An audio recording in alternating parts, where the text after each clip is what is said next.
Hello, everybody. This is Rod with Locustware, and I'm joined by Doug and Kim, our awesome support team, and glad you made it. How many people do we got here so far? Just over 20. Okay. I'll give another minute or so. Since last time I looked, my computer said 6:59, so we'll start right at 7 or thereabouts. And I'm already sharing my screen. So what time do you have there, Dougie?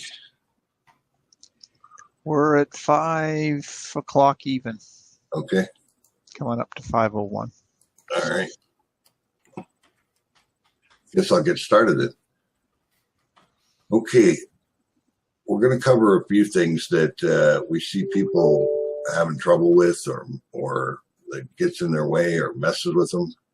And the first thing I want to talk about is the use of the remote. Not everybody has a remote. I get that. But for those that do, there are some issues that seem to just pop up. So the first thing I'm going to talk about is how do I get connected to the remote? Well, let's take a look.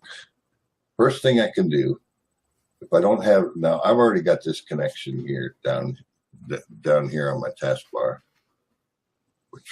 right down here on my taskbar. I've already got the connection and I've already got it pinned to the taskbar. But if I don't, how do I get it there? I can just go click on the start button and start to type in remote desktop. And as I start to type that in, I'll see the blue screen for remote desktop connection. It then comes up. In there, I type in the IP address that I'm trying to get to and click on connect.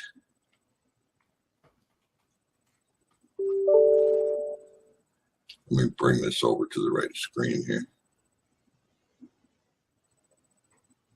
so you can see it.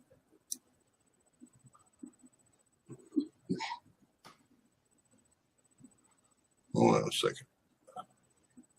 It's not letting me drag it.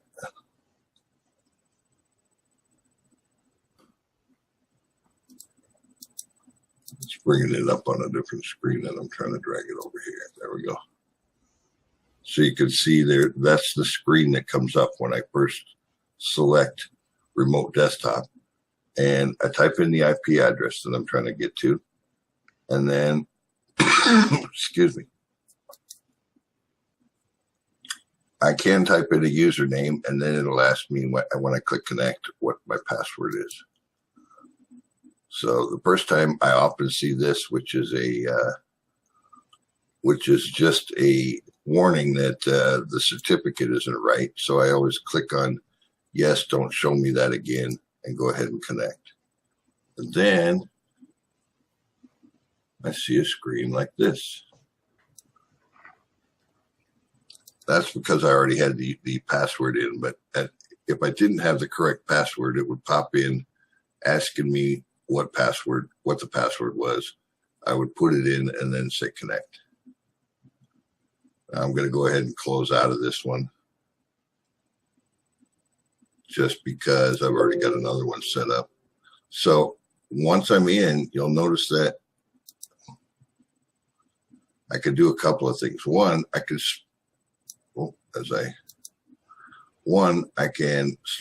slide this bar back and forth to get it out of my way. If it's in my way, I can just slide it back and forth. Sometimes when I do that, it minimizes it, which you can also, or restore it down to a smaller window, which you can also do by hitting that little 2 square thing. So if I go back to full screen, there it is. And as long as I don't try to move it, so if I try to move it, it takes and minimizes it down to a smaller window and lets me drag it to another screen if you have multiple screens. The other thing I can do is if I want to just close the connection and come back to it later, I can hit the X, or I can hit the minimize, and it goes away. And now it's just sitting there on my taskbar, ready to be reopened again. So if I'm going back and forth a lot between my remote desktop and my main PC, I could just minimize it, keep it there open, so it's only a single click comes up when I want to reopen it again. And anytime I want to go full screen with it, I just click that icon that makes it go full screen.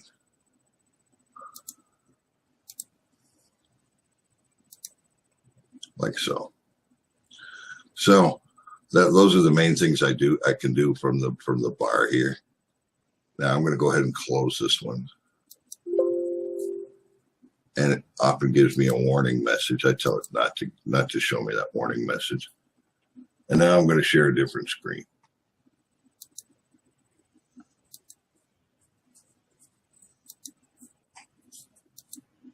Okay, this is one where I've got a few things up that I want to show people.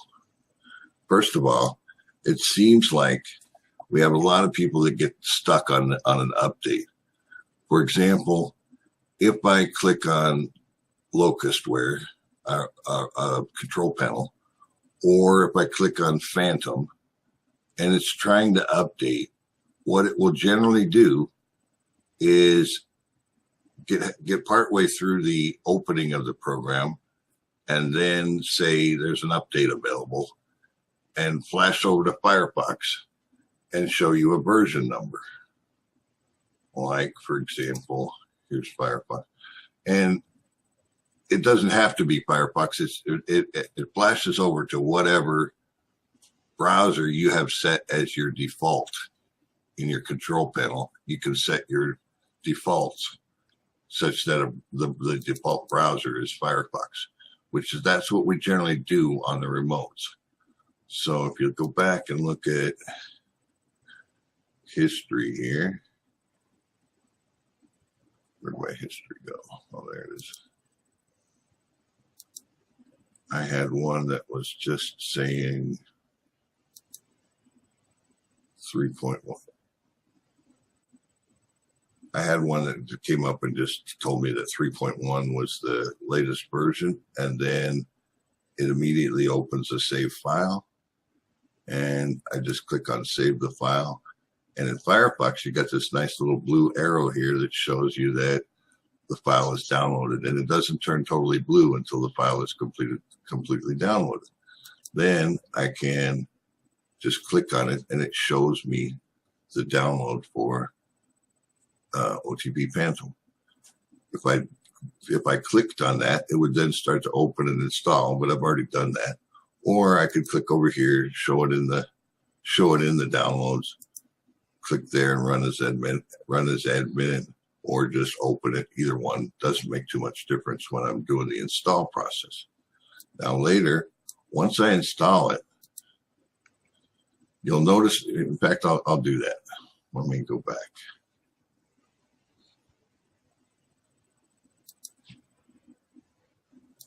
I'll go ahead and walk through the install. I just click on run, say yes, accept the license agreement, say next, click install. And sometimes it tells me, oh, you can't do that because the program's already open. So in this case, I'll tell it to go ahead and close the application, and then it's going to write over it, reinstall it.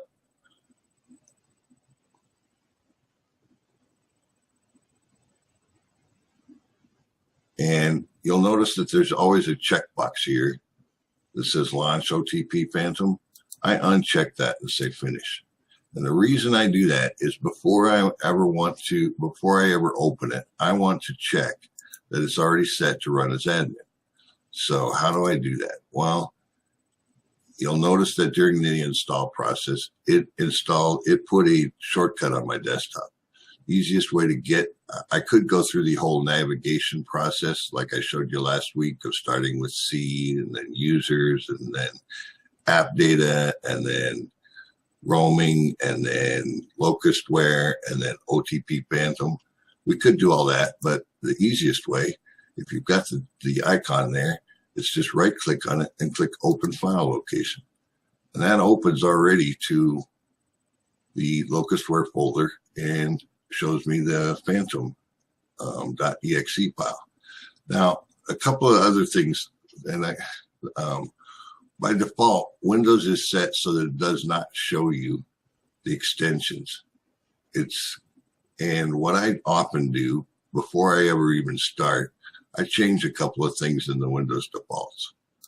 I go to organize, and then I click on folder and search options, which you could, if you're in Windows 10, you can also find the same options in your control panel. And one of the things, you'll notice one of the things I do, I'm going to go to full screen on this baby. One of the things I do is once I get you can go to the start button, find control panel.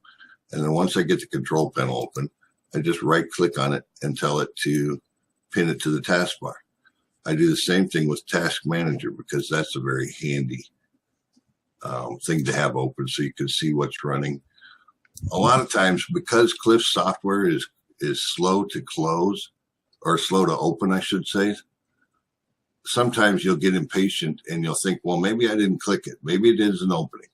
And you'll open 2 or 3 instances. By having Task Manager open, you can see that I only have 1 instance of the program open. And if I had a second one, then I would click on the second one and click End Task. And I never want to have 2 of the same program running or trying to run. It'll mess it up every time. So I like to keep Task Manager open to make sure that I didn't mess up and get impatient. Now, the other thing I was showing you is that when I go to folder options, however I get there, I like to go view. And by default, this little radio button here is set to don't show hidden files.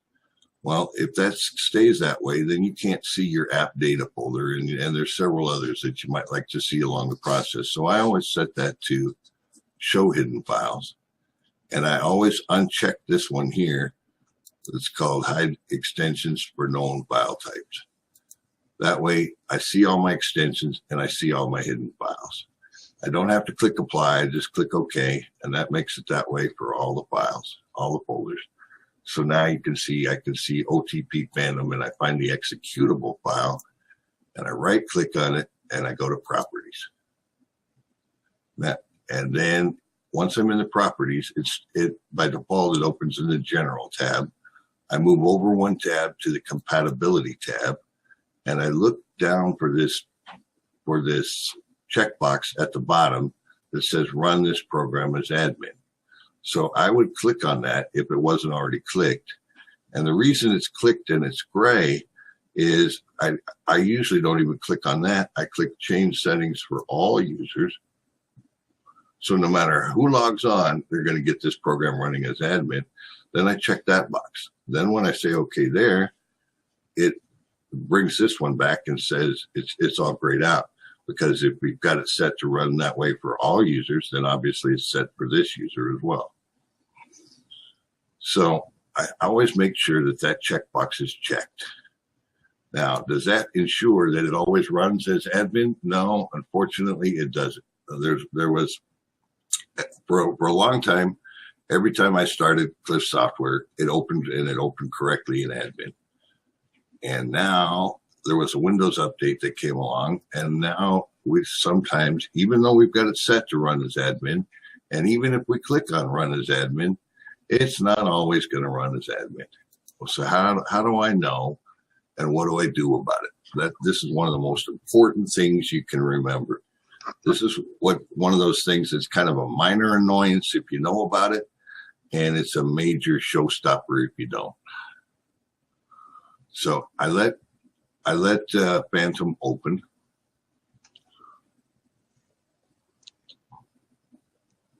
And after it gets open,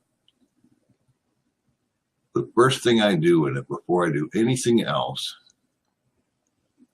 is I pick the project name space, the fields for project name, and I type a couple characters in there. And then I click off of that. Notice how the characters stayed there. If the program is not running as admin, those characters will disappear. And then that means I'm not running as admin, and it means nothing is going to work right. So always, always, always, when you first open the program, type something into the project name. Any character, doesn't matter. And just tab somewhere else or click somewhere else with your mouse and make sure that whatever I type there stays there. Hope that's clear. If you don't remember to do that, now you're trying to open or view projects. It's not showing you your projects. You can't see your projects. And even notice that when I even clicked the 1-1, it actually created a project. Of course, the project's empty because I haven't run it. And it created an upload folder, but it's also empty because I haven't run the project yet. But nevertheless, just type something in there to make sure that it's running properly. Now, the same thing happens with a lot of Eclipse programs. I'm going to minimize this right now, get it out of my way. But let's go back to the LocustWare control panel. When it opens, I like to just check and see if it's running properly. And one way we can do that is by clicking the tools menu up here, which is kind of hard to see because it's in black and you have to kind of look for it. You see the tools menu, and under tools, I had LocustWare license registration. I click on that and I click save and activate. And if it's working properly, it generally will just disappear after I click save and activate. It may not be working properly, and the way I can know for sure is I go click on one of the things that I might like to download. And in this case, I clicked on keyword lingo. So immediately I should see the pop-up that says LocustWare is about ready to download something. And within about a minute or so or less, it should open Firefox and allow me to save the file. So I'll save the file for keyword lingo. You'll see then that it's going to be in my downloads. When it's finished, I can just click on it and install keyword lingo. So I'll go ahead and do that just to walk back through one more time the install process. And it's basically just click some yeses, accept the license, next, install.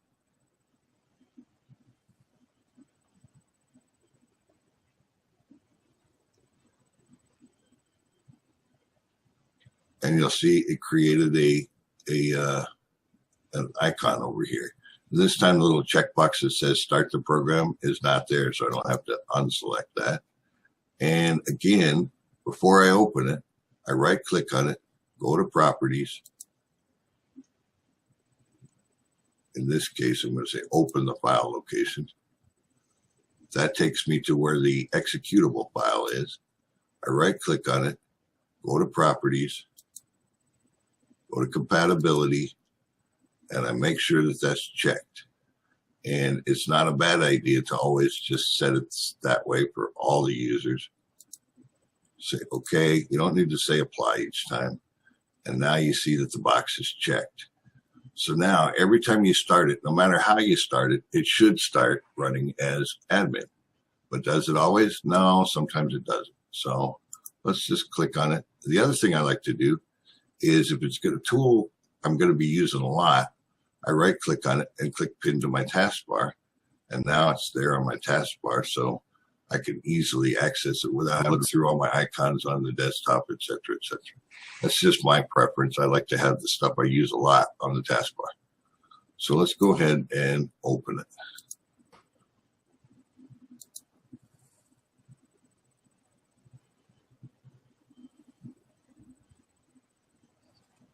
Some of the older programs, even though I've got my registration done for LocustWare Control Panel, it may ask me to register it again by just typing in my username and my password.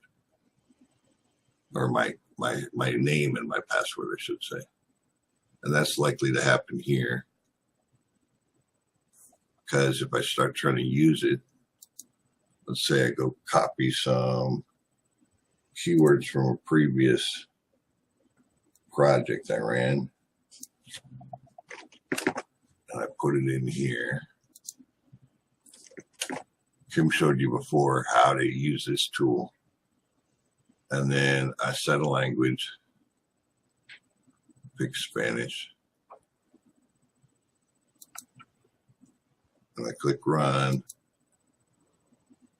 The first thing it's going to do is check registration, and it may pop up with asking me to put in my name, say okay, and put in an email address. Let's put in a real one.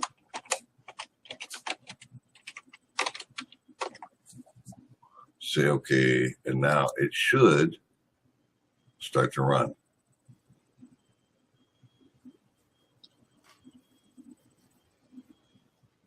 Give it a second or two, it'll start to say batch number, etc., etc.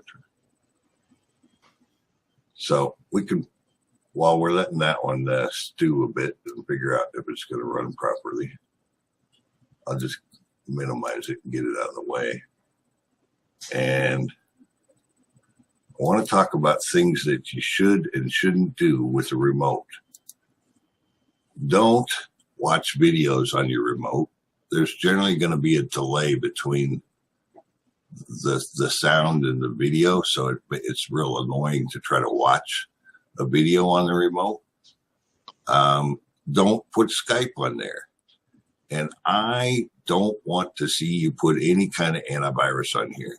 It's already got Windows Defender, and it's got the Windows Defender, and if you're using Windows 10, it's got a smart screen thing, which I hate, but nevertheless, it's got it.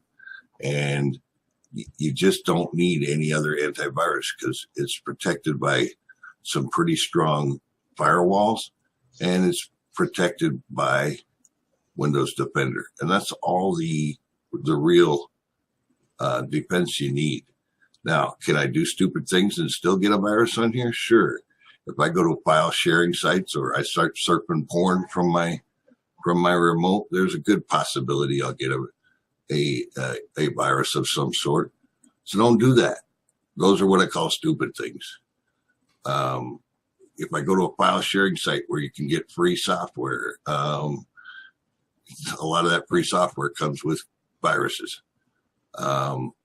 There's just a number of things you can do. Opening emails from Nigeria that say, so you're about to be a bazillionaire because some prince in Nigeria just can't wait to give you his money. Those are all what I call stupid things. Don't do them.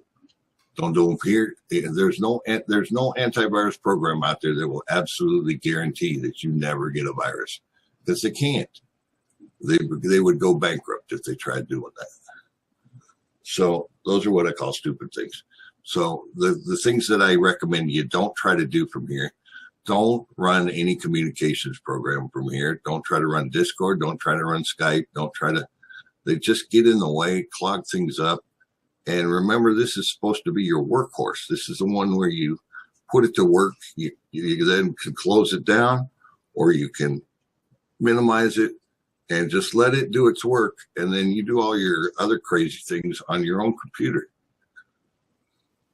Watching videos, playing games, all of that kind of stuff happens on your own computer, not on your workhorse. Okay, hope that's clear.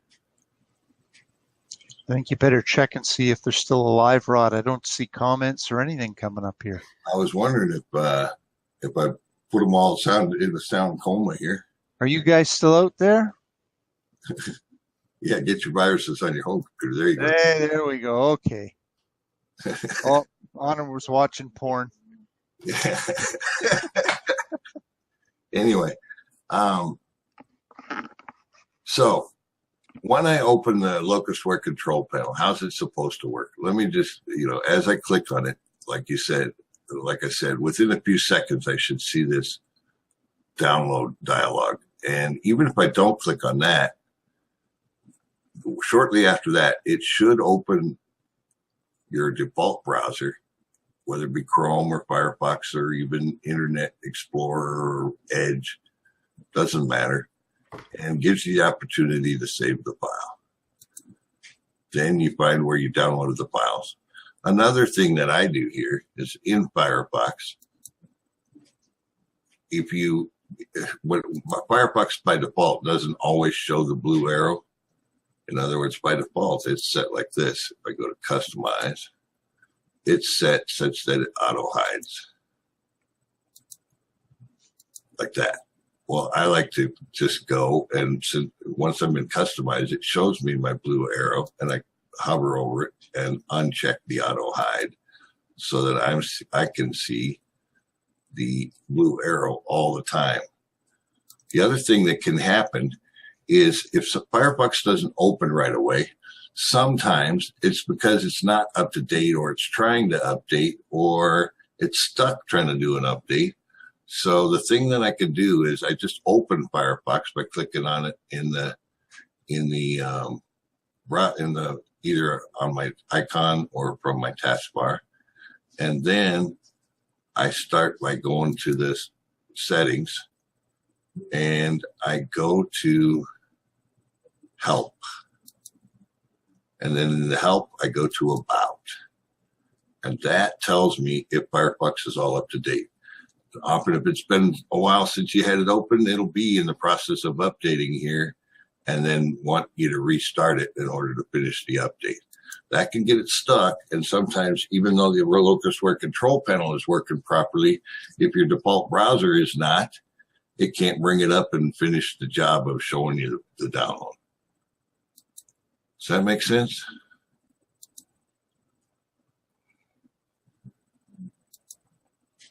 So when you open the control panel, just try clicking on something. And if it doesn't download, then what do? Well, it means it's not open, not running properly. So I just close it and reopen it again.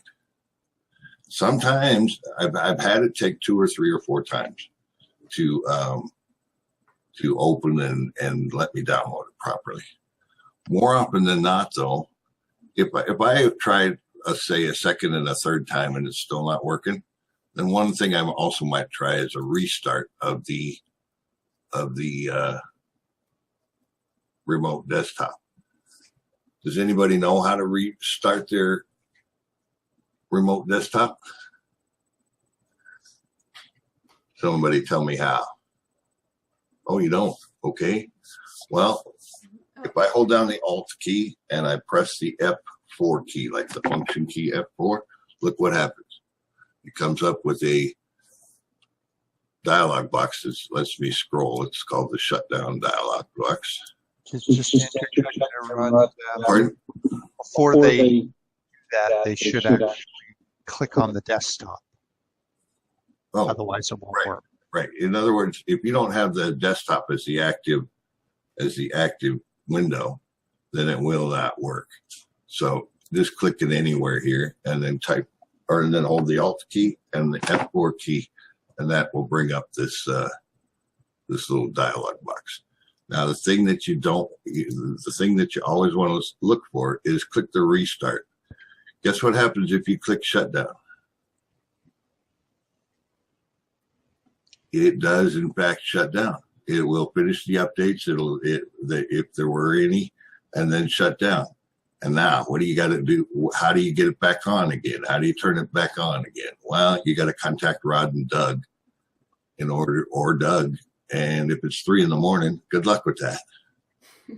Sometimes we might be up, but there's a good chance that you're going to have to wait a few hours before Rod and Doug are available to go turn it back on again. So stay away from hitting the shutdown.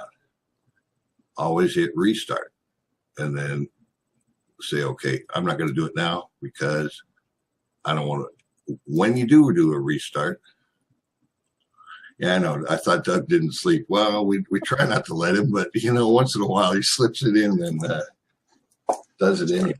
You know? Sorry about that, folks. So,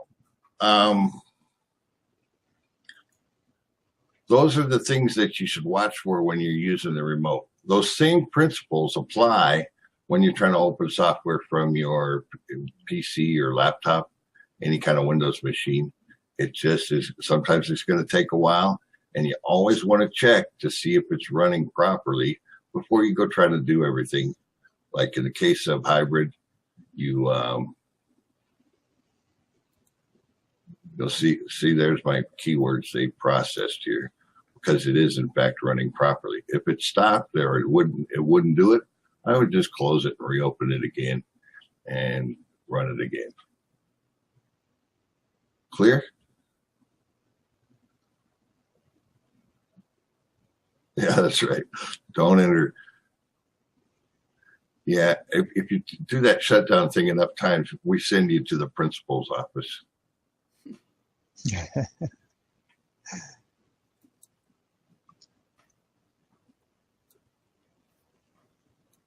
Okay, so can you think of any questions or any issues that you typically have on the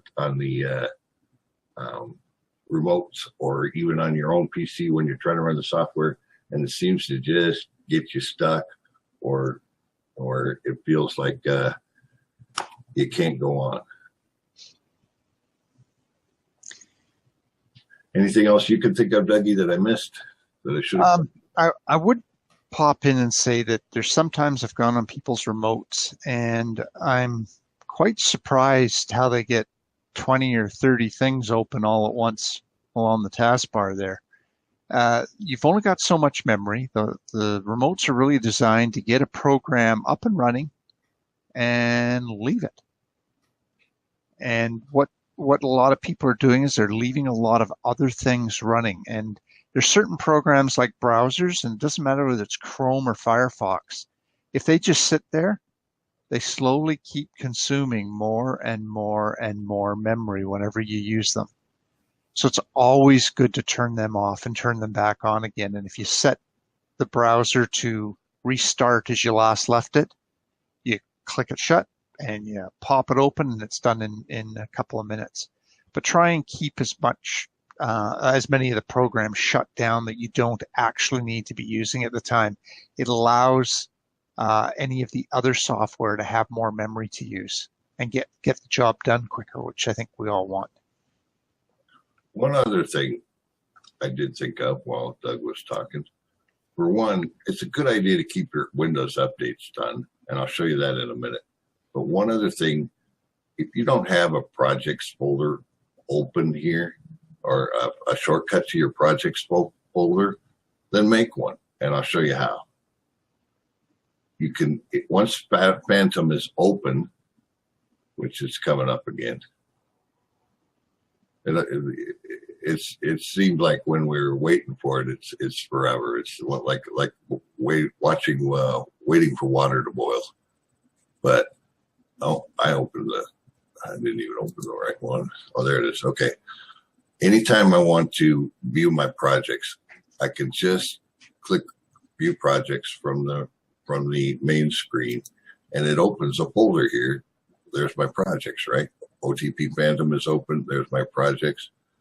If I go back one and just show the projects folder in the window like this, I can right click on it, click Send to, and then Desktop, and I just created another shortcut for my projects in my OTP. Once you've done that, then you don't have to ever go back and navigate to the folder by going down 5 levels, or type in the C, or, the percent, app data percent, all of that I showed you last week. You don't have to do that, because there you've got a shortcut right to the folder, and every time I click it, it'll open my projects. That makes it easy for moving things around as well, whether I'm using FileZilla or whether I'm using File Manager in my cPanel of my hosting account. It just is easy to drop things from this folder into, like if I wanted to go grab my uploads folder, I can just grab the whole thing, or I can open it and grab the items from it and drag it into where what I'm trying to upload. So the other thing was that I was going to show you is a lot of times if I open something and it's going to be something that I use a lot, like Task Manager and like Control Panel, I like to just right click on it and pin it to the taskbar. Now you'll see here that it doesn't give me the option to pin it. Why? Because I've already pinned it. It's not going to let me pin it twice. So it only gives me the option to unpin it if I've already pinned it. So let me open the Control Panel real quick. And again, this is for Windows 7, which a majority of our users have a Windows 7 update, or I'm sorry, a Windows 7 remote. But if you have Windows 10, you can get to the same thing by pressing the little gear icon, which says Settings, and you'll see a Windows Update. And it's a good idea to once in a while just check and make sure you're up to date. And you can also click the check for updates, and it'll check it up to the minute. And you can see I did this already an hour or so ago to make sure that all my updates were processed, because they just slow things down and get in the way. And I've been on some people's machines, and maybe they got 30 updates that haven't been done. They never paid any attention to it. And then they're wondering why the thing just operates super sluggish, and it's horrible because they got those updates that are trying to get themselves done, and you're not letting them. So always, one of the things I do generally, the first thing I get on my remote is to just let it check for updates. And if there are some and I'm in a hurry to try to do something, I can wait till later. I can wait, but then maybe I'll do it as I'm closing it down. But just try to stay on top of your Windows updates.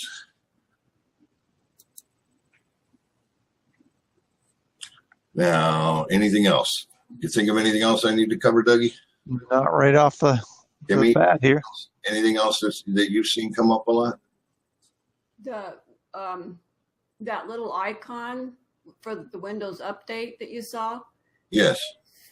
If you see that down on the taskbar, the bottom right, that little icon, that means that Windows is waiting to update. Right.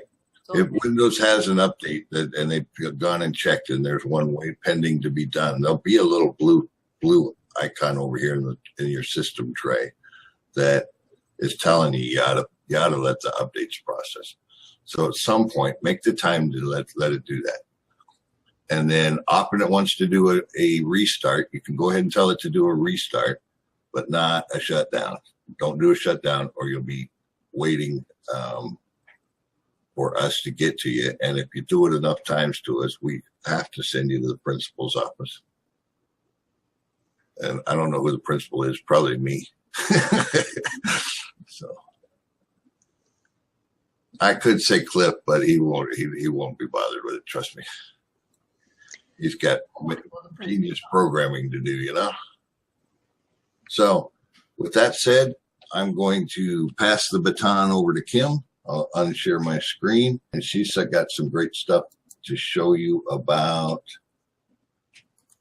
cloning and using the existing content. So, Kimmy, it's all yours. All right. Thank you. All right. Can everybody see my screen? The phantom on there? There we go. Yep. All right. I'm going to show you about using existing content, why you would use that. And then I'm going to show you about cloning. So the existing content, if you want to save a lot of time and you want to use content that's already been created in a previous project, like I just did this one earlier. The raw content right here is what's going to be uploaded. So if I got a few keywords and stuff here. Okay, if we put our Get this ready.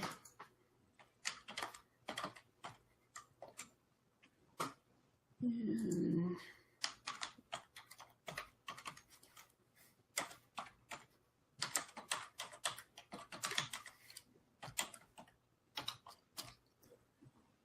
okay. And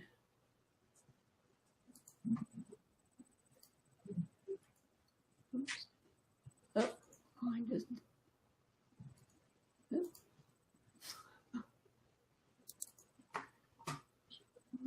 you can see all the boo-boos. Okay, so then if I have some more keywords, I'll just do these for right now. What I want to put in that's different than what this other project has, then I'm just going to go over and click use existing content. Click OK. Then it opens this window up here. I'm going to open previous campaign and go to that raw content file, select it. And now it's in here and it's going to use that raw content for this. So it's going to be a lot faster. So select clickbait, overlay. I seem to like blue. Let's do that one. Okay, now I'm going to save everything. And normally I close it out and open it back up and upload the previous project. But for sake of time here, I'm just going to go ahead and run it. So hopefully it does it. But this isn't the safe way to do it. With our new updated version, you can see down here where it's giving you status update. See how fast that was done?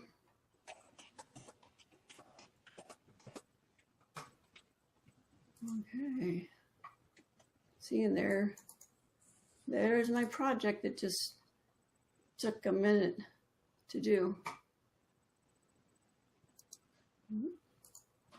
Okay, now I'm going to show you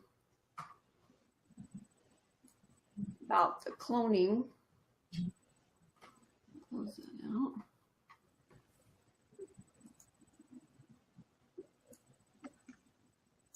So for cloning, we want to go to the advanced options. And just, this is what I use for when I'm doing a network, like the 10 different domains. And I use this on each one. So you just select the project that you want to clone. And it's going to tell you to give it a new name. I'll just say travel to on that one. And the next destination for your next network domain. So this is my original one.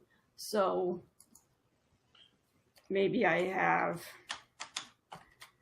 one called airfare secrets.org. Maybe that's the second one. Click OK. See how fast that happened? And you can do this 10 times, but changing each destination URL and upload those to your network. And I just wanted to show you real quick what I do to keep track of when I do this cloning. First of all, when I get my domains in hosting, I would number it 1 through, can you guys see that?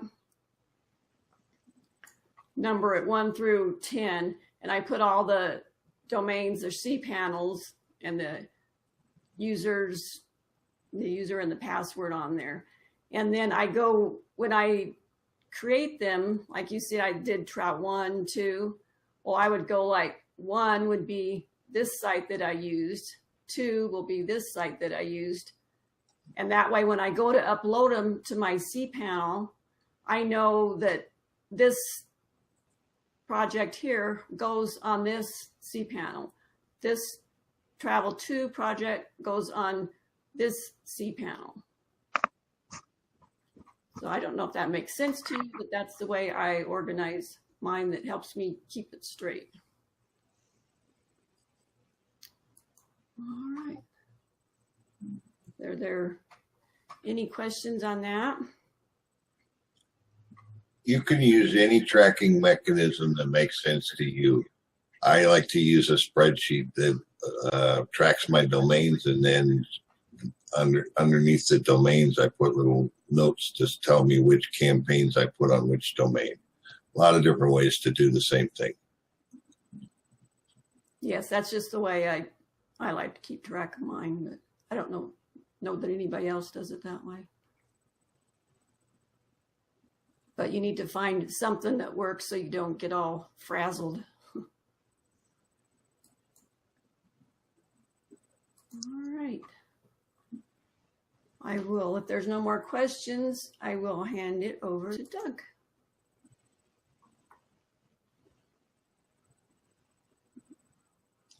Okay, now Doug's going to come on. We didn't lose him. Nope, I'm right here. And he's going to tell you about some advanced options and techniques that a lot of people have not really ventured into the advanced portion of the software. And you may not have noticed, but every update, it seems like a few more things are added to the advanced window. So Doug is going to walk you through a couple of those.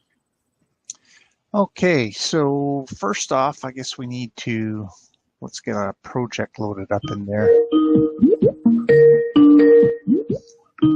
So what we're going to do is we're going to build a standard project, but we want to look at what we can do when we add in some of these options back here. Now, Kim has just gone over the cloning of the existing project, so we won't go over that. I'm going to make a quick comment on the additional code for the head tags and the footer. This is really for very advanced users. This is not where you stick in keywords and stuff like that. It's usually for adding a piece of code that's going to end up on every page for whatever purposes that you need. Some people are using it for putting like Facebook pixels on and stuff like that. But whatever, if you don't understand what head tags are and putting code into the footer, this is not an area for you. Just leave it alone and leave that to more the power users who've asked for it. The content injects is similar to like what we did with hybrid. If you remember that, we had 2 inject boxes. Here, Cliff is basically limiting you to only 300 lines of information, and it's going to randomly choose whether it will or will not put one of these items randomly on a page. We were finding too many people were like cramming every page with their 5 keywords and H1 tags, and that's really poor SEO and not a good idea to do. And so we feel it's better that everybody has something a lot more random than what was happening before. Otherwise, it's going to harm your site from being recognized. So the main parts that we're going to talk about is the page scroll, including a video, the preview button if you haven't played with that, and then of course the overlay height and overlay width %. Okay. Have any of you guys been playing with lots of these buttons and seen what they've done? Anybody having any issues with any of them? Okay. Let's go back here. Now, it's always good in any of these buttons here. When you first start up, I always like to make sure that everything's good. So I'll go pick whatever color I might want. We'll just say pick that one. And then go grab my clickbait image. And what I do have is over here for this one.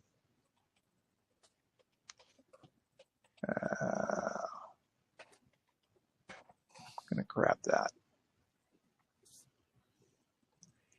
And then I'm going to, I'm not going to worry about the translate, but I want to do single. So I like to just flip to double and then to single.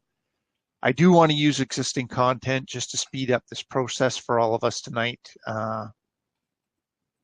So I always like to head back to a previous campaign. Because I'm using the same keywords, there's no sense making the software go out, do all the searches again, scrape all the content, and us sitting here twiddling our fingers waiting. So if you're using the same keywords as another project, use the existing content. You're going to save yourself so much time. Always when I do that, I click save just to make sure that that's all been saved the way I like. I've got my URLs the way I want here. Come over to advanced. So what do we want to do on here? Some of you don't like seeing the overlay percent or overlay being 85% wide. So if you want, you can come in here and now you can do 100. I still think it's kind of cool seeing the page behind it, so I quite often just leave it. Whoops. Be good if I type the right numbers. Now, what we're going to do first, before we get into videos, I'm going to show you a header image. So again, I go over to here and, oh, that's good. No, I don't want that one. See, it even knew I didn't do that correctly. Let's go up to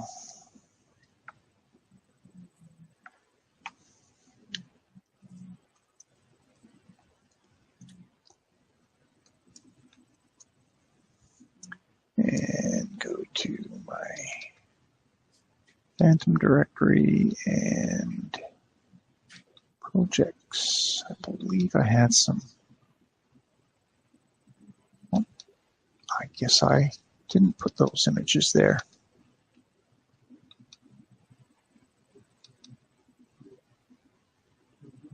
Well, how about we use a plumbing one for a keto project? You get to see the whole process anyhow. So let's just leave this project as it is and we'll run it right now. We'll do the save. And I've called it Low Carb Diet 2, which is this one. So what I'm going to do here is I'm going to remove some of these files that are here. It's already, Control A, it's already added a few, so I'm going to leave those. When you, not that one, that one. When you select your images and also the existing content, it automatically puts them over here. So I should have cleared this before, so I apologize for that. So now click, delete, yes. All right. So now I like to come back, go generate. Gives me a chance to, it's doing the pre-check, making sure we've done everything right. Now it's going to do the title work. It's done. So it's as fast as that when you use your existing content. So here's my project. I can run over here. We can see I'm in Keto Begin, which if we look here, that's what I'd specified was Keto Begin. So I come over here and of course it's full of the last project I'd done, which I now want to get rid of. So we just select all the files that are here, right click on them, delete. I don't like to leave them in the trash, so I just immediately delete them. Now all the files that were there are gone. Let's get ready for the upload. We push the upload button in our file manager and it gives us a place to drop the files. We come over here, select all the files, drag, drop, and we see them all loading up here. Look at all that green. So we have all our files. So I can delete that, reload the directory, and there's all the files that we just did. So now what we want to do is we want to open up a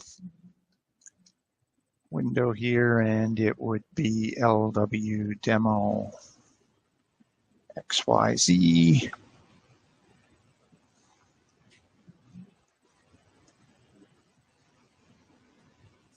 Oh, help if I can type tonight.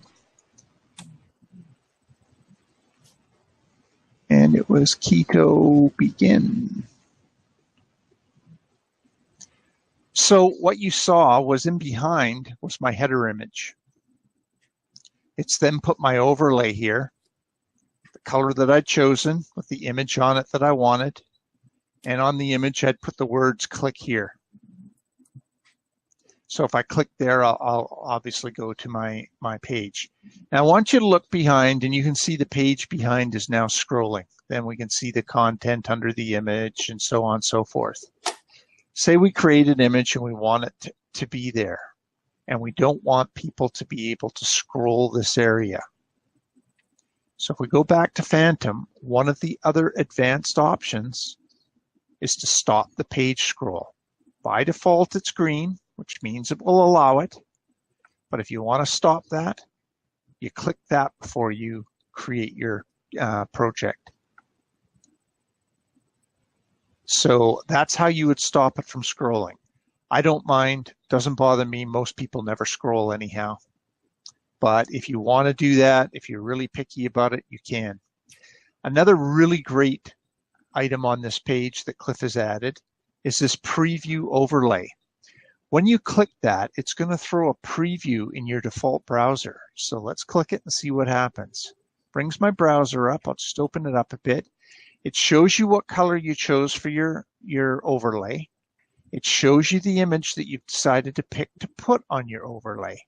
And then down below, it'll show you a header image, which is what we've chosen. Okay, if we'd picked a video, it would also show us what video we'd chosen. But for now, that's what we have. So it's a real quick way before you even generate your project to see what items that you've chosen and what they look like. I can now get an idea what my image looks like on the color I've chosen for the overlay. I'm just going to quickly look here. I'm seeing things scroll. Okay, not really here yet. What size for the header? Really doesn't matter because the program will make some adjustments to it. But do remember one thing. This is like anything else you do with a website. Try and optimize your images when you finally want to do it for good. I've just grabbed some images and put them up for tonight so that we can see. But that image underneath here, it is quite large. And so you want to optimize with your image software to make sure that it's as small as possible so that it's not taking time loading the page, because obviously we want to get page speed. What I typically like to do is to find an image that will look good, but you have to remember the computer I'm on right now, I'm using a small laptop so that I can make the image larger for you folks when I'm displaying it. So it's got a very small resolution. So right now, that's all I can see when I make it full screen. If I was on a full-size, say, 24-inch or 27-inch monitor that's 1920 pixels, then I'm going to see a lot more of the page. So then your images will look smaller. So you don't want to be too small and you don't want to be too large. I don't mind that the overlay has a bit of a scroll to it because I know this is basically going to be about the smallest screen size that I'm going to see. Okay, so we'll make you smaller again. So that was locking the scroll bar to stop the page in behind from moving, and the preview image so that we can see what things look like. All right. Now let's see what it's like to do a video. Well, I don't have a video, so let's go through the process of finding that video and adding it to our project. So we go to our good friends over here at YouTube, and this is only designed for YouTube videos at this point. So we go over there, and this is a project on the keto diet, say. So we type in keto diet. And I decide, oh, I don't like those. That looks like a good image to have up on my page. So let's go have a look at that. Of course, we get to see the typical advertising up here first. We'll wait till that goes by, skip the ad. And here's our video. Now, what you want to do is to look down here and you'll see a share button here. When we click share, it brings up this little window and we see embed. We click on that and here's our embed code. Now, if you wanted to, you could actually change a few other things, like say you don't want the player controls to show on your video and everything, or you want it to start at a certain time in the video. You can make these adjustments here before you copy, and we'll copy that to the clipboard. And once we've got our embed code, then we can come back to Phantom, click on include the video, and Control V. Click, and now that video should show. So again, just for my safety, I always like to come back and click that save button. Don't have to, but always find it good to do that. Now I click the preview button. Now we can see we have our clickbait image. We have a video that we're going to show. We have a header image in the background. So I think we've got about as much media here as we want to try and squeeze onto one poor little screen. So now we can go back and run Phantom, come over here. Now I'm going to show you this again. Let's go Control A, and we're going to go delete. We're going to click those. Now just to show you again, when I click on the clickbait image and I go and find it's a PNG image which isn't showing, so we'll just grab that and put that in there. Now we look back at our folder, it's put that image here. So again, if I go back, when we actually go and select our images, so I will select the header image again. It was this one, and click open. Now you see the second image is now showing up in our directory.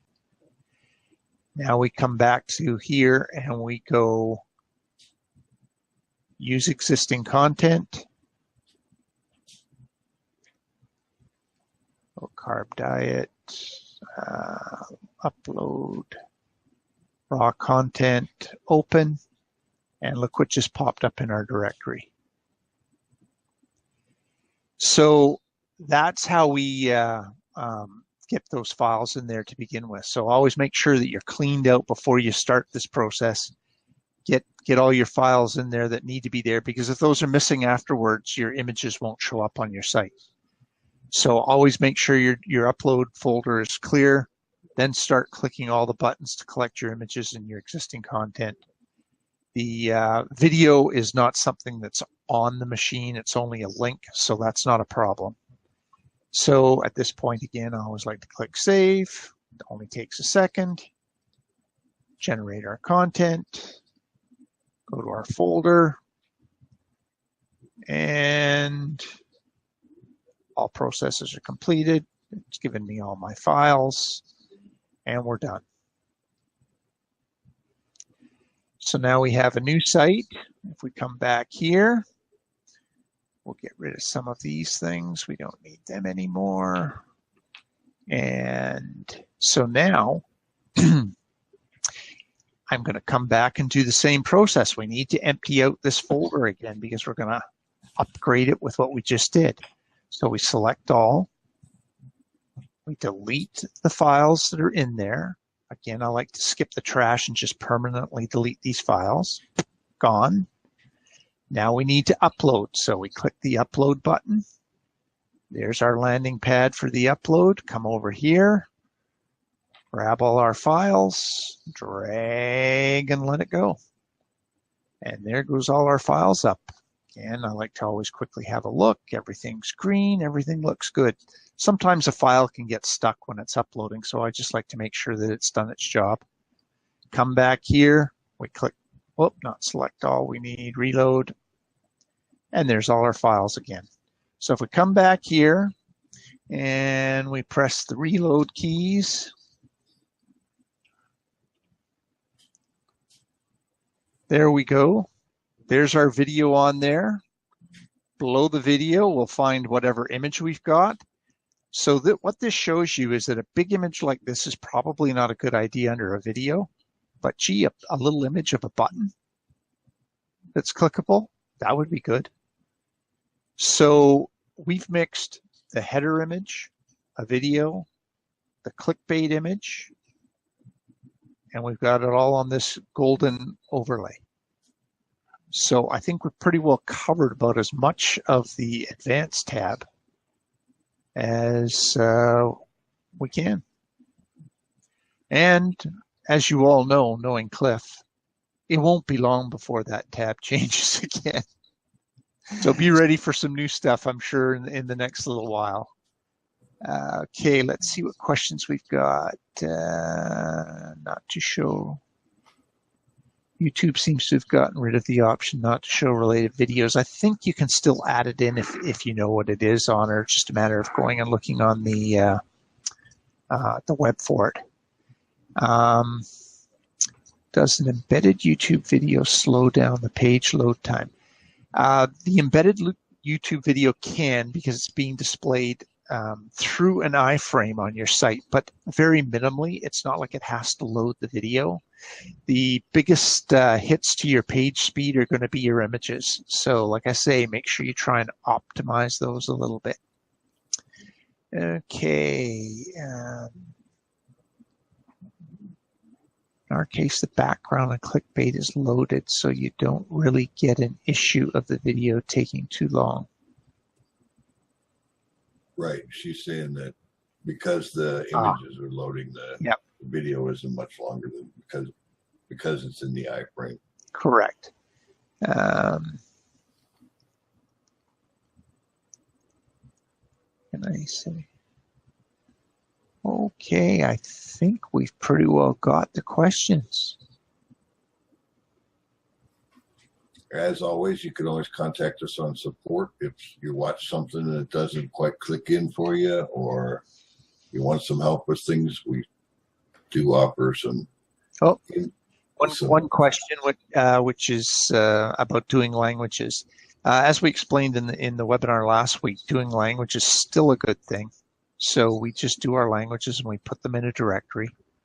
Use our Phantom Maps utility to link them all together to the root project, and then everything's all linked together as if it's all one.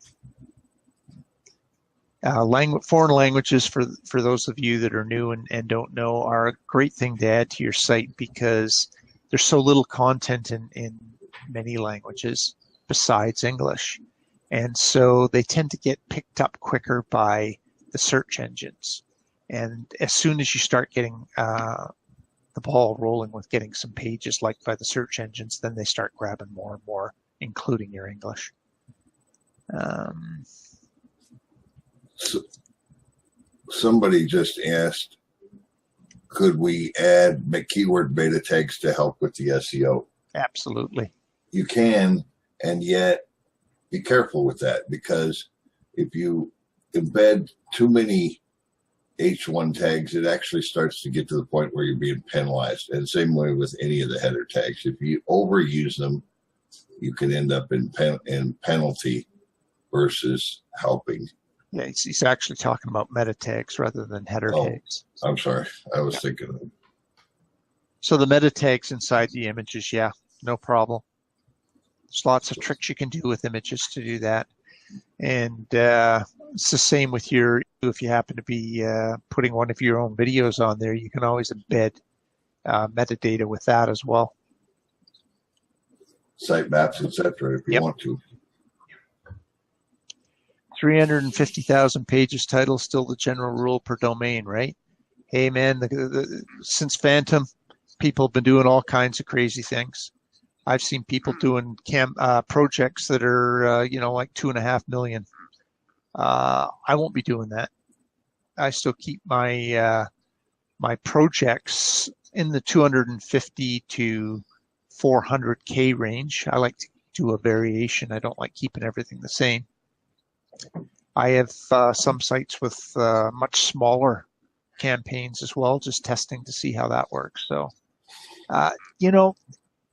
Cliff mentioned this in the group here a couple of weeks ago, and I really think people have to stop getting so hepped on an exact figure for something. There's no right or wrong way. There's your way.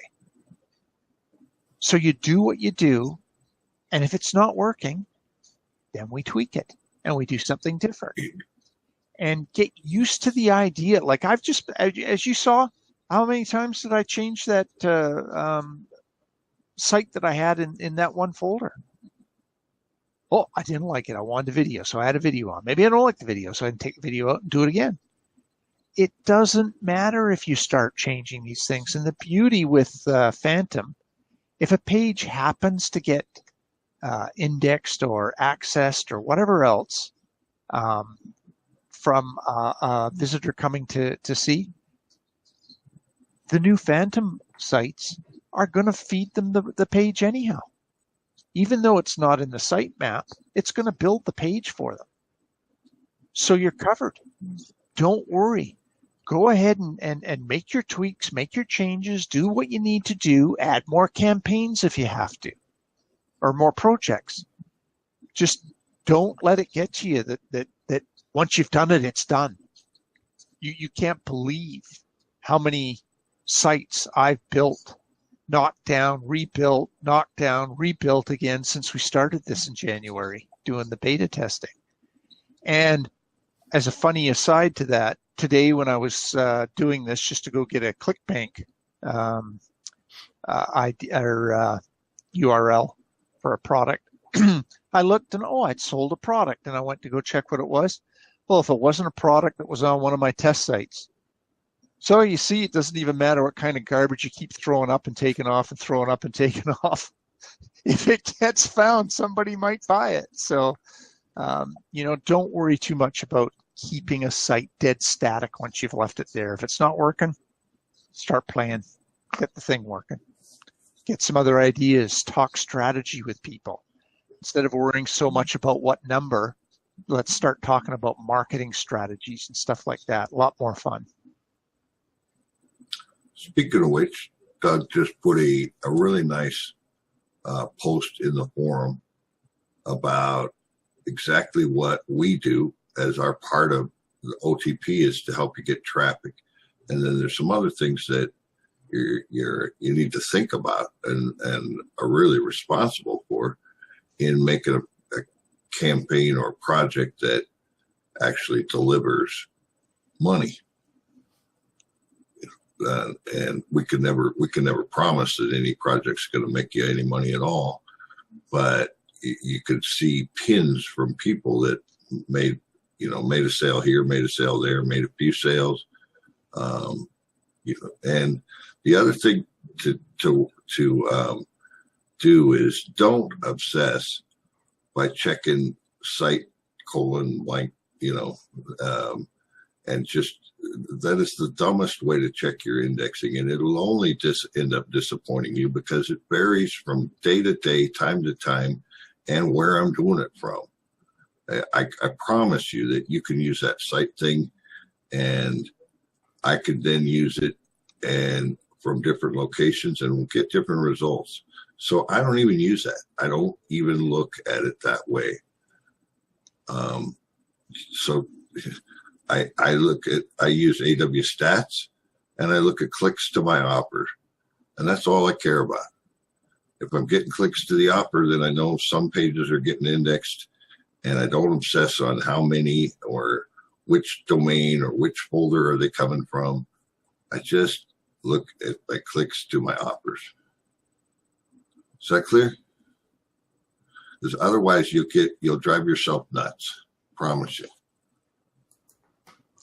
One other thing I'd like to mention too, for those that missed the webinar last week or want a little different way of seeing how to use Phantom Maps, Marty released a video in the group, or for the group here, I guess it was a few days ago, on using Phantom Maps. So there is that video around if you haven't seen it yet.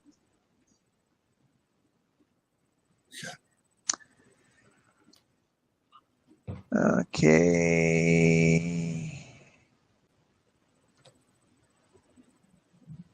Okay, well, I think that pretty well covers the question, save somebody now asking about software that's no longer here yet.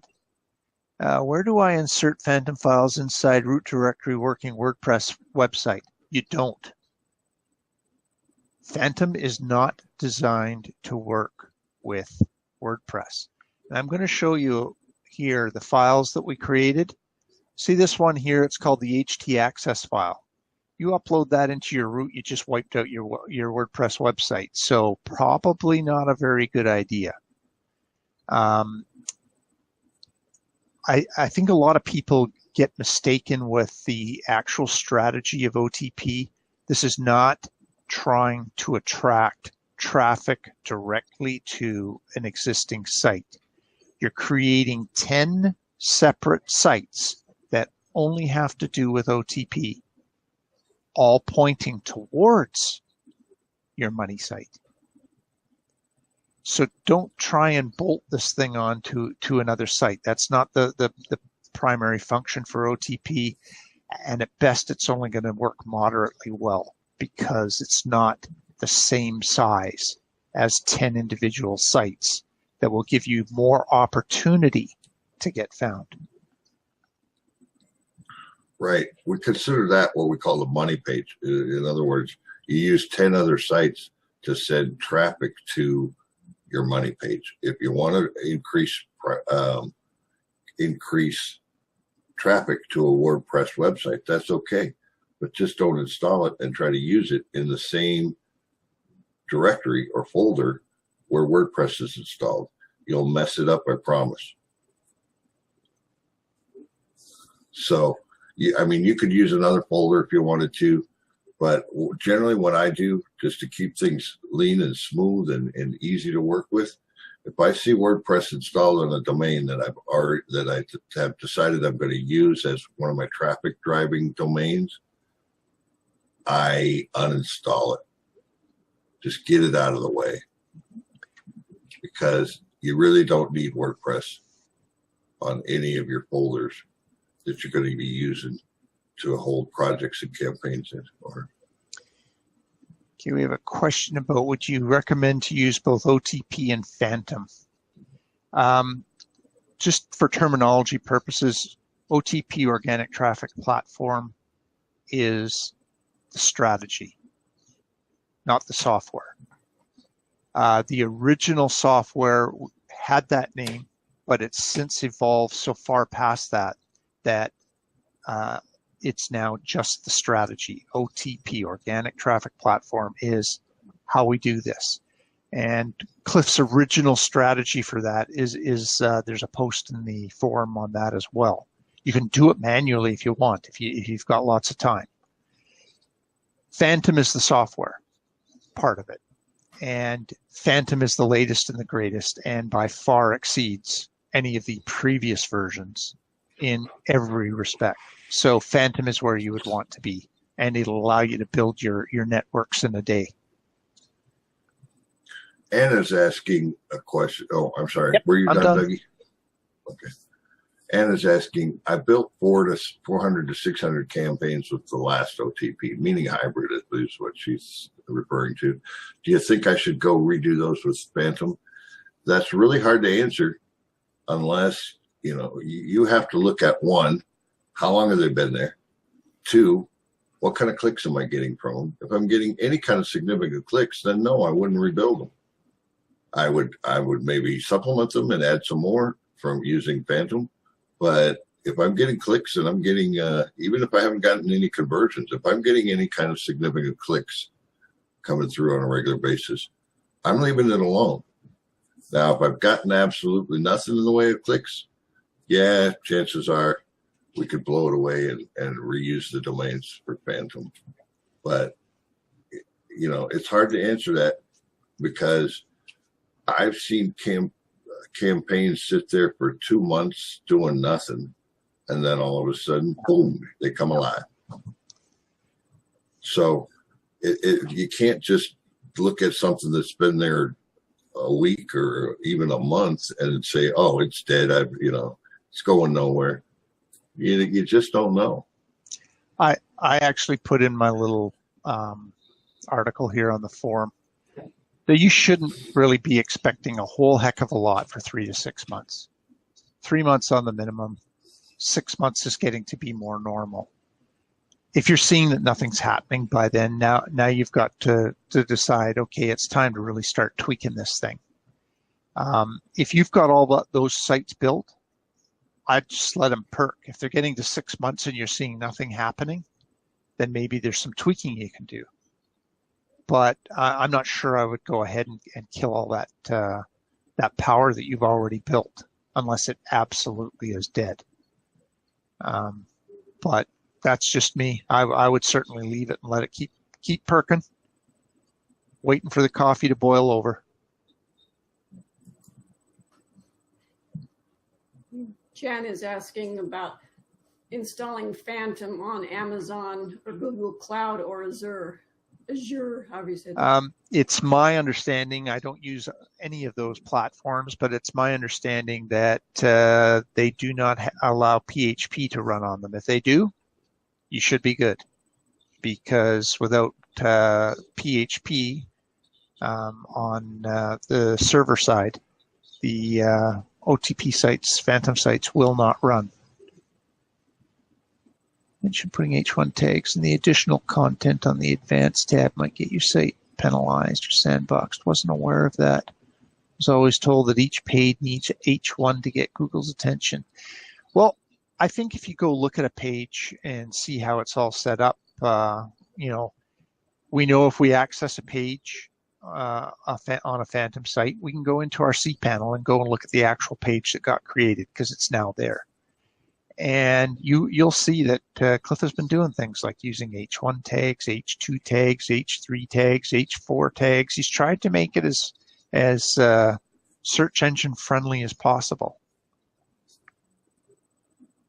And so if you continue to stuff in a ton of tags as well, that's what causes it to be overdone. That's what I'm saying. I think we've really dragged these poor people out all night here now. It's just getting long. Yeah. we like to keep it generally in the neighborhood of an hour, as nobody likes to sit around for 3 or 4 hours. I don't. And my attention span starts to drag after about an hour of content. So we'll start trying to pay more attention to the clock and try to keep it closer to an hour. But I think we provided you some good food for thought in this webinar. So let us know what you think and what you'd like to see in the next ones, the upcoming ones. Hopefully soon there'll be some different topics to talk about, like maybe even some new software, not necessarily new versions of OTP, but some companion type software, domain, etc. So I'll let you guys go, and thanks for being here. Have a great day. Good night, everybody.